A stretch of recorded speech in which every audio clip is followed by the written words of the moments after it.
This episode is brought to you by Shopify. Do you have a point of sale system you can trust, or is it a real POS? You need Shopify for retail. From accepting payments to managing inventory, Shopify POS has everything you need to sell in person. Go to shopify.com/system, all lowercase, to take your retail business to the next level today. That's shopify.com/system.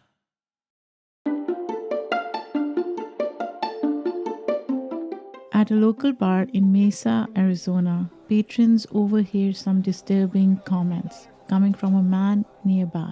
It's September 15th, 2001, 4 days after 9/11. Two planes have crashed into the World Trade Center in New York. There have been a series of terrorist attacks in the United States. Pictures just in showed the building already on fire with smoke billowing from the upper floors. We have no details on why the planes hit the building, nor so far of any deaths or injuries. Like so many people across the US, this man is angry and upset about the thousands of people who lost their lives in the terrorist attack days before. But this man's anger is also violent.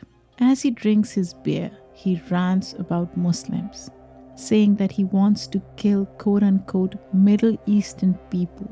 He makes similar comments multiple times and grows increasingly intoxicated. Eventually, he's kicked out, likely because of his violent commentary.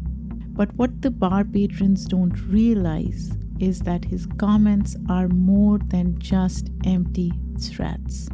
Within a few hours, this man, 42-year-old Frank Silva Roque, is arrested for first-degree murder. His victim, the South Asian owner of a local gas station, shot 5 times and dead at the scene. This would be the first fatal hate crime in post-9/11 America. Welcome back to Invisible Hate.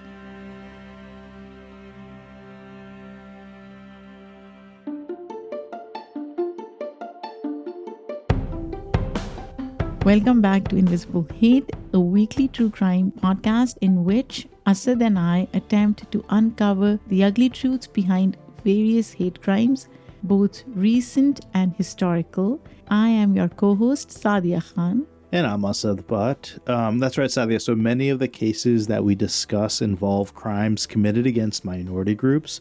Our goal, as always, is to determine through a discussion of the nuances and the complexities of these unfortunate situations whether or not they can be considered hate crimes.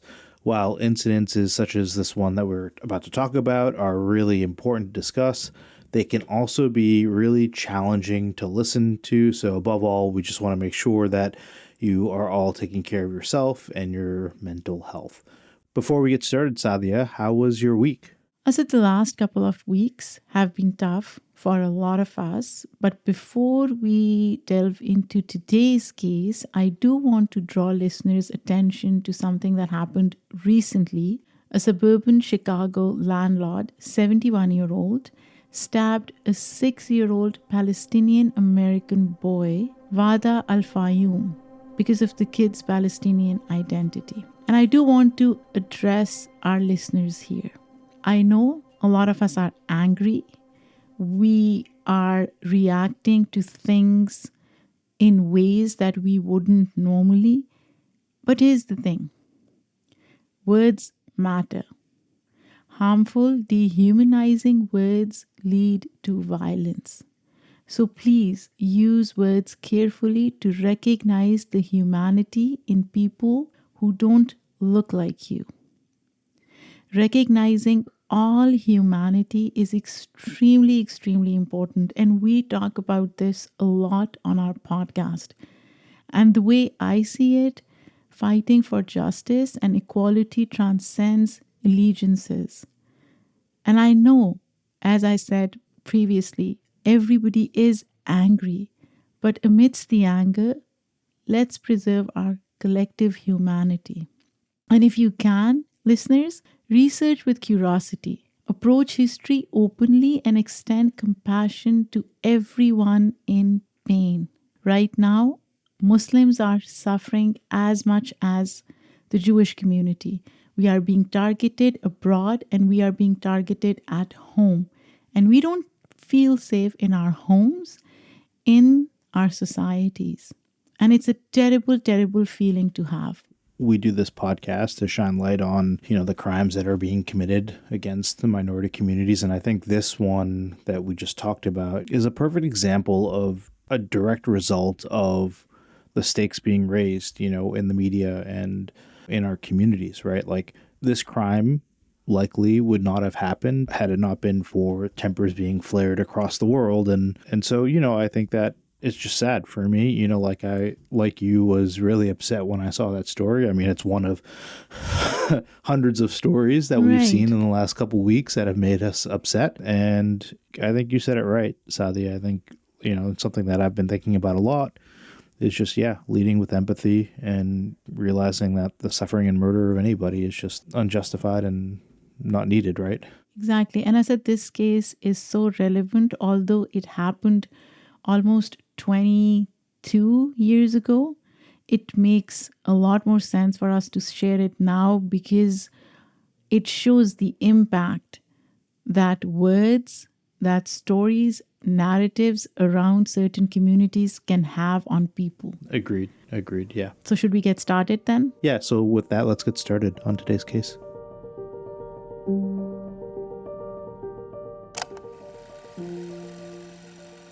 Frank Silva Roque is a 42-year-old white man, an aircraft mechanic living and working nearby. On September 11, 2001, Frank is at work. News of the Twin Towers shocks and distresses him, as it does for millions of other people across the country. But Frank's emotional distress soon turns aggressive. He goes to a local restaurant later that same day, and here he allegedly says he's going to, quote, go out and shoot some towel heads, unquote. Yeah, Frank's disturbing commentary only gets worse as the days go on. The next day, which is Wednesday, September 12th, Frank doesn't go to work.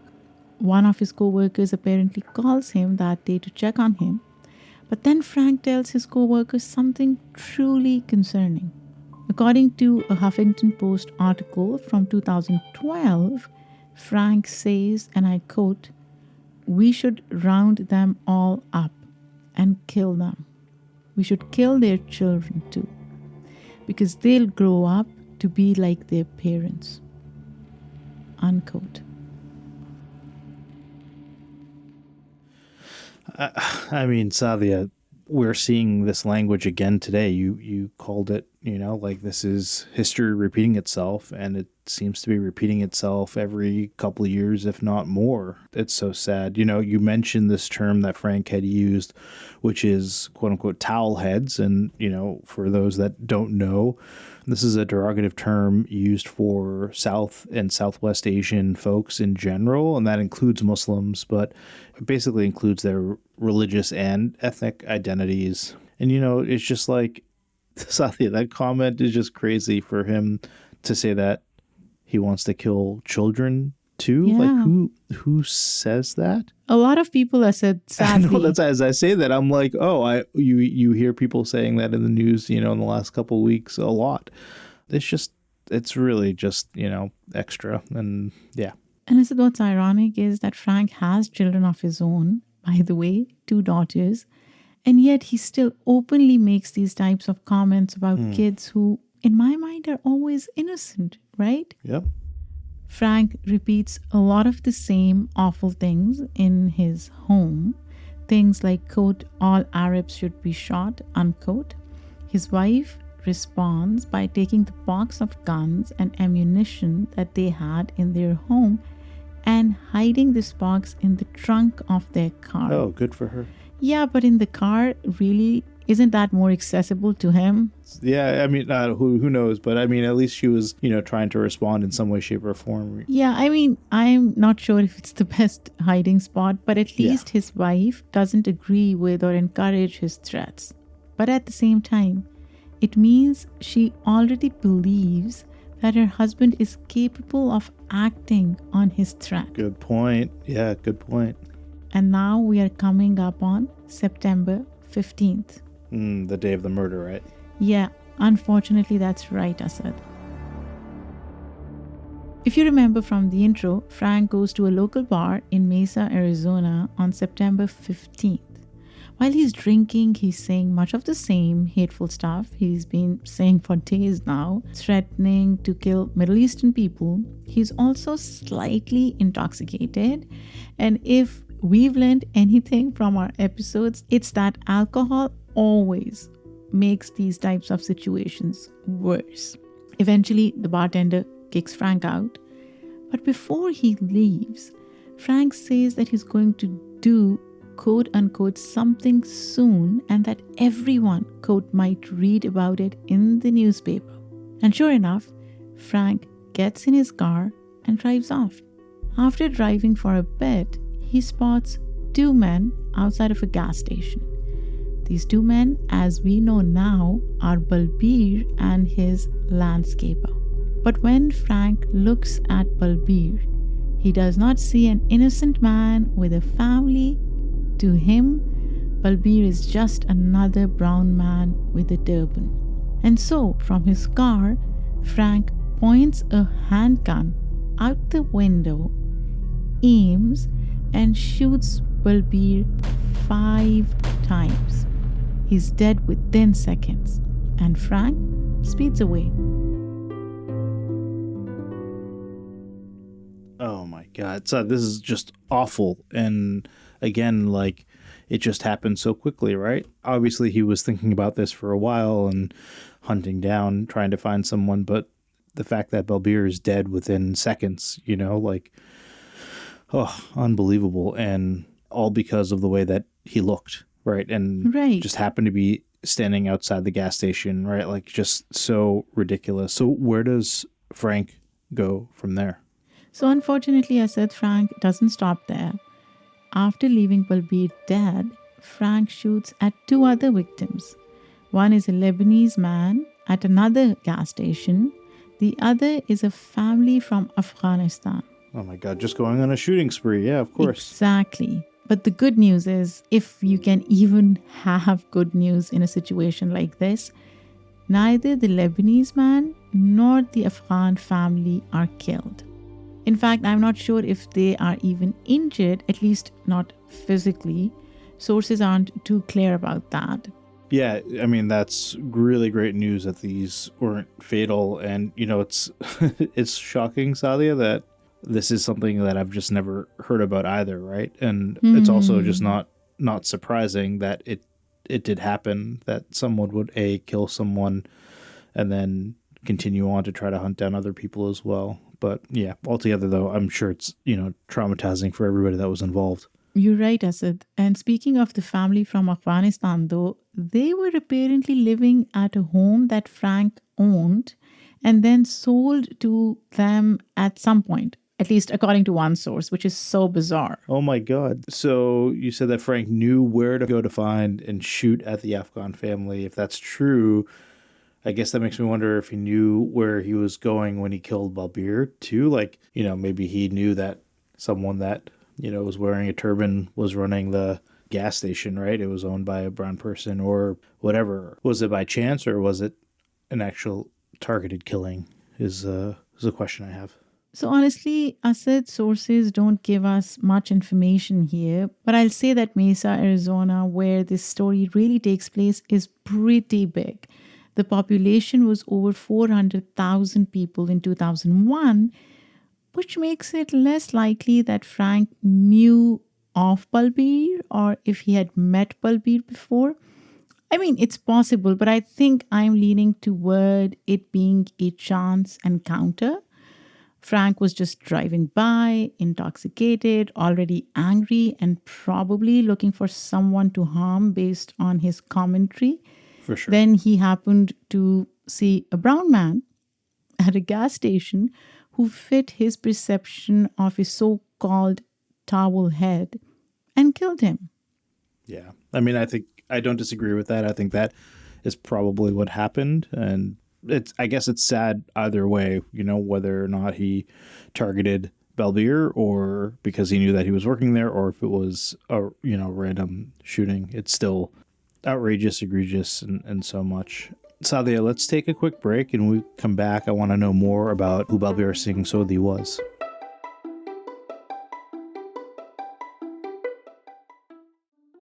This episode is brought to you by Shopify. Do you have a point of sale system you can trust, or is it a real POS? You need Shopify for retail. From accepting payments to managing inventory, Shopify POS has everything you need to sell in person. Go to shopify.com/system, all lowercase, to take your retail business to the next level today. That's shopify.com/system. Welcome back to Invisible Hate. So, Saadia, we were talking about Balbir Singh Sodhi. Can you tell me a little bit about him before we continue on the case? Absolutely. So in September 2001, Balbir Singh Sodhi was 49 years old and living in Mesa, Arizona. He'd been living in America for over 10 years now, but he was originally from a small village in northern India. Balbir and his family are Sikhs. Now, Sikhism is a religion originating from northern India, but in the mid to late 80s, India was a tumultuous time for Sikhs. Thousands of Sikhs were being killed and beaten during a period of political unrest. Oh, I had no clue. Yeah, so in the late 80s, Balbir and a handful of his brothers immigrated to the US. And for the years that follow, Balbir made a life for himself in the States. He was married with 5 children. He owned a local gas station, and he often sent money to his family back in India. Speaking of sending money back home, Balbir seemed to be a very generous, considerate man, Asad. A CNN article writes that Balbir used to give free candy to children at the gas station. Oh, that's nice, sweet. And for customers who couldn't afford gas, he would let them fill their tanks for free. Wow, that's Who great. does that? Yeah, who does that? That's amazing. And get this, Asad. On September 11th, he was so upset after the attack that he donated what he could to the families of the victims. I think in that sense, he really felt like he was part of the American community, right? Like if he was feeling this upset about it. So that's great to hear. As we know, the days following the 9/11 attacks were filled with an uptick in anti-Muslim sentiment. Take a listen to this news clipping. At one point, a guidance counselor said to my face, we don't want your kind here. You have to leave. And I was there to ask whether I should be in AP chemistry. My father, who's in his 70s, was assaulted by his neighbor, punched in the face, and called, you look like you're from ISIS. Someone came up to me. He's like, what are you looking at, towelhead? When people looked at me, they looked at the hijab before they looked at anything. I actually was shot at by somebody who was in their pickup truck. They see the way we look, they see the way we dress, and they often want an apology.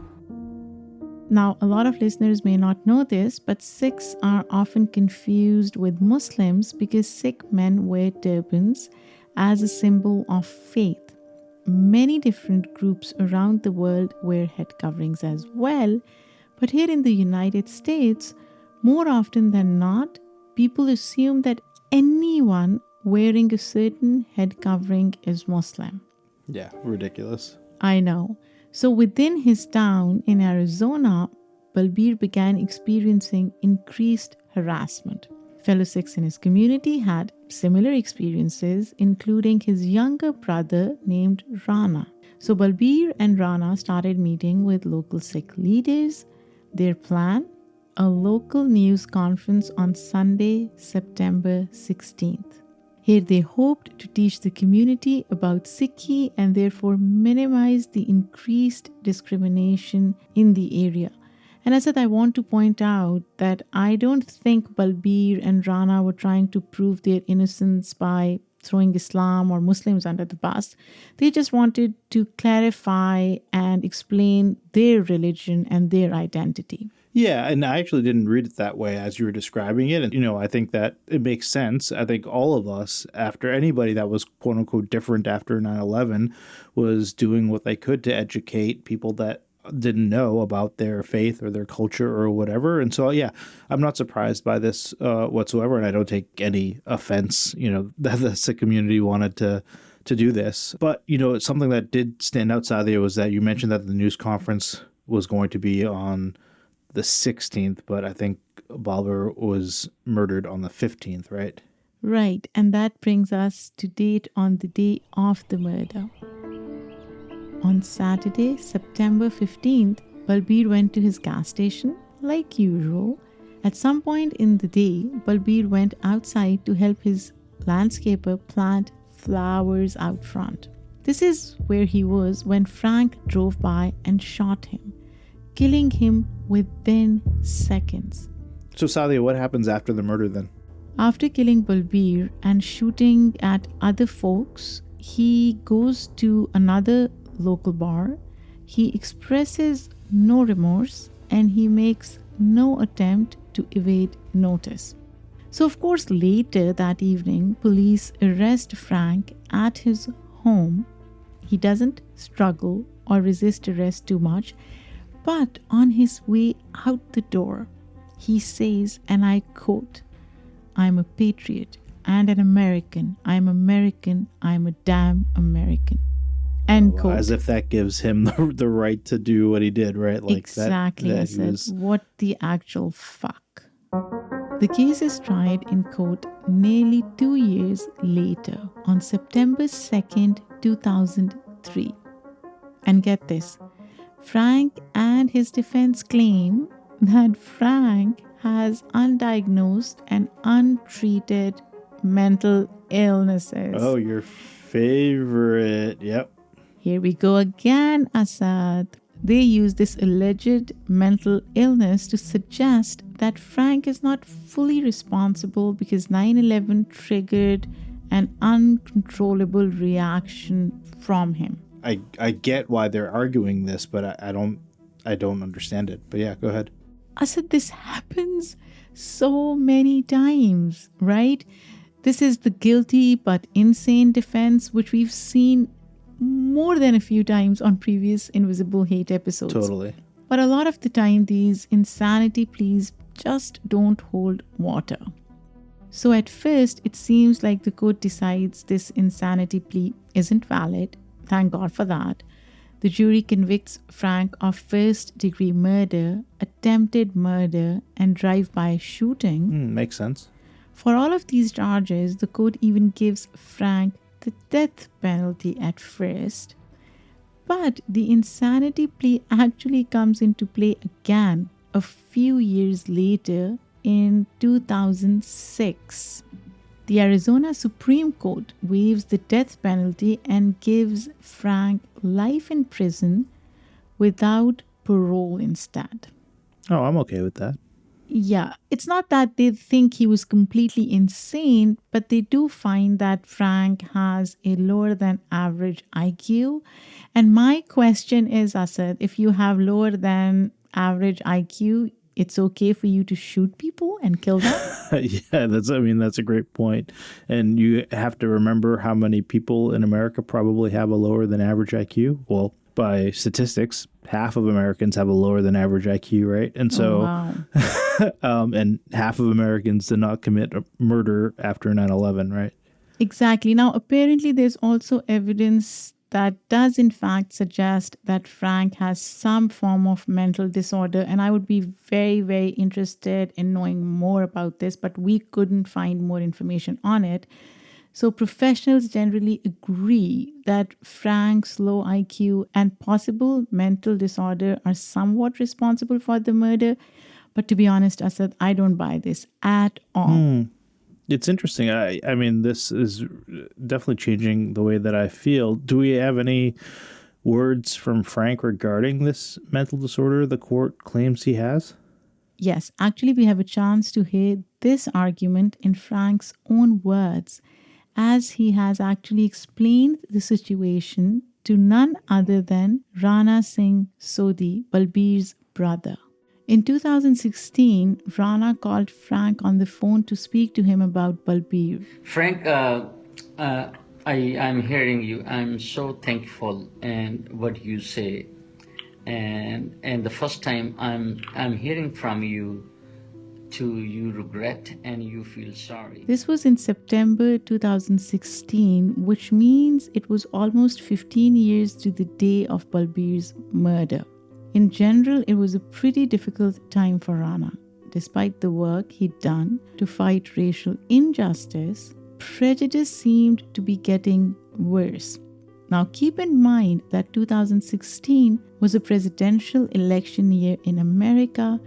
Trump would be on the ballot by November, and for months his campaign had been full of dog whistle politics and crude language. I will build a great, great wall. They're bringing drugs, they're bringing crime, they're rapists. J. Trump is calling for a total and complete shutdown of Muslims entering the United States. Yeah, we know that really well. Exactly. You know, Sally, I think this is just like another example of when politicians use really horrible language. It has real world consequences, right? And we're seeing that happening in the headlines in the last couple of weeks and what's happening around the world in the Middle East. We saw it after 9/11, and clearly we saw it, after Trump or during Trump, or even now because of Trump. It's horrible, and especially people in power need to be careful with, how they phrase things and how they say things and the implications. You're absolutely right, Asad. We see a lot of hatred and dehumanization, which existed before Trump. It existed in the 80s, the 90s, the early 2000s, and obviously it was amplified after Trump. And this is why we need widespread, accurate representation, right? Now, imagine, Asad, if terror attacks are the only time Americans are seeing brown men in turbans, they start building prejudice against all people who look like that. Mm-hmm. And this hasn't really gone away in the decades since 9/11. I sometimes feel it's gotten worse. And I'm sure Rana was feeling much of the same frustration many of us were feeling during that time. If I were in his position, I really don't know if I would even want to hear the name of my brother's murderer, nevertheless speak to him. I don't know why he decided to do that. So he basically reached out to a family friend who was also a journalist. Together they called the prison where Frank was serving time, and he spoke to him. Hello, is this Frank? Yes, this is. I'm so grateful that you said yes to talking to us. Thank you so much. Okay. Initially, Frank just seems to offer some form of explanation. I've always told the truth about what happened to me, which caused me to do what happened to your loved one. What happened is that events of 9/11 so broke me down as a man that I could not control what happened. I just want you. But listen closely, listeners. It doesn't really sound like Frank accepts responsibility for his actions. I would have never have done what happened of my own free will. What happened was a result of a mental breakdown over the events of that 9/11. It was on every TV. I tried to get away from it. I couldn't. And after seeing that over and over, it took its toll on me, more so than the normal average person. Yeah, Saadia, I think you're right when you say that it doesn't sound like he fully accepts the responsibilities for his actions. He's referring to, I'm sorry about what happened to your brother, not what he did, as if Balbir's murder just kind of was something that happened and was just not his responsibility. And so, yeah, it's really interesting. You're absolutely right, Asad. And then he kind of equates Balbir's death to those who died in the towers, but also repeatedly apologizes, right? I don't mean to interrupt you, but I want you to know from my heart, I say this to you. I'm sorry for what I did to your brother. I am very sorry. But the surprising thing is that the conversation ends well. Frank even requests that Rana and family visit him in prison so that they can continue talking. But Frank clearly believes that his actions on September 15th, 2001 were the result of some semi-insanity, which is complete bullshit to me. And the courts seem to believe this too, to some degree. Yeah, Saadia, this is all really interesting to me in the fact that, this conversation happened. I'm actually glad that it did. Let's take a quick break, and then when we come back, we're going to discuss our question of the hour. Was this and should this be considered a hate crime? This is Invisible Hate.